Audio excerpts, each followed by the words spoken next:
রাসূলুল্লাহ সাল্লাল্লাহু আলাইহি ওয়াসাল্লামকে একবার জিজ্ঞেস করা হলো যে আল্লাহ রাসূল, পৃথিবীতে যদি সম্মানের দিক থেকে আমি কাউকে সম্মান করতে হয় তাহলে সবচেয়ে বেশি সম্মান পাওয়ার হকদার কে? আল্লাহ রাসূল সাল্লাল্লাহু আলাইহি ওয়াসাল্লাম বলেছেন তোমার মা।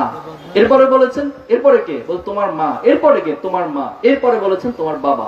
তার মানে মায়ের গুরুত্বটাকে কত বেশি দেওয়া হয়েছে করে। তাহলে আমাদের এই মায়ের প্রতি সম্মান শ্রদ্ধা, এটা ইসলাম যেভাবে প্রমোট করেছে ছাত্র শিবির ঠিক সেভাবে করে নারীদেরকে সম্মান এবং শ্রদ্ধার জায়গা থেকে সাম্প্রদায়িক সম্প্রীতির জায়গায় প্রত্যেকে তার ধর্মের যে অধিকার রয়েছে সেটা তাকে সেটা ভোগ করবে। কারো উপর হস্তক্ষেপ করা, জোর করা কোনো কিছু ইসলাম যেভাবে সাপোর্ট করে না, ছাত্র শিবিরে কখনোই সেই বিষয়গুলোকে সাপোর্ট করে না।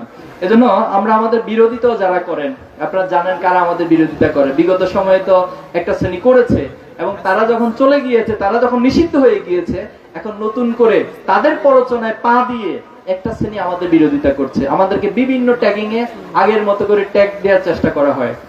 আমরা তাদের জন্য দোয়া করি, তাদের জন্য আমরা অন্তরের মধ্যে ভালোবাসা পোষণ করি। আমরা কারোর সাথে হিংসাত্মক মনোভাব পোষণ করি না।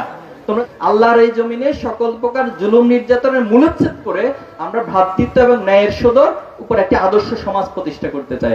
আজকে তো শিবির 1977 সালে আমরা যে চিন্তা, যে লক্ষ্য ঠিক করেছি, আজকে 2024 এবং 25 এসে সেটা বাংলাদেশের আপামর মানুষের, সাধারণ শিক্ষার্থীদের সবার লক্ষ্য, সবার উদ্দেশ্যে পরিণত হয়েছে। এজন্য আমরা চাই যে এই সমাজ থেকে আলটিমেটলি জুলুম এবং নির্যাতনের মূলোচ্ছেদ হবে।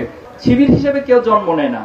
শিবিরের কেন্দ্রীয় সভাপতি যারা থাকে তারাও একটা সময় শিবিরের বিরোধিতাই করে, আমরাও বিরোধিতা করেছিলাম।